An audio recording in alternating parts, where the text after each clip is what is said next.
11ই মে রবিবার স্বামীবাগ মন্দিরে নৃসিংহ চতুর্দশী উপলক্ষে বিশেষ আয়োজন করা হয়। হাজার হাজার দর্শনার্থী ভক্তরা এসে এই আয়োজনে যুক্ত হন। ভগবান নরসিংহদেবের আবির্ভাব তিথি বা জন্মদিনে নৃসিংহদেবকে মহা অভিষেক করানো হয়। সেই সাথে হাজার হাজার দর্শনার্থী ভক্তদের মাঝে মহাপ্রসাদ বিতরণ করা হয়। প্রায় 5,000 ভক্তদের মাঝে এই মহাপ্রসাদ দেওয়া হয়। সুপ্রিয় ভক্তবৃন্দ, এই ভিডিওটিতে দেখুন সম্পূর্ণ ভক্তদের মহাপ্রসাদ গ্রহণের দৃশ্য। কৃষ্ণ হরে কৃষ্ণ কৃষ্ণ কৃষ্ণ হরে হরে হরে রাম রাম রাম হরে হরে হরে কৃষ্ণ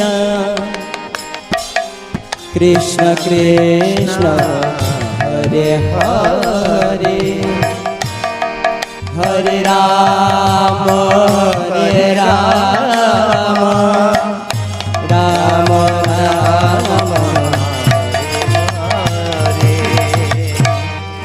হরে কৃষ্ণ কৃষ্ণ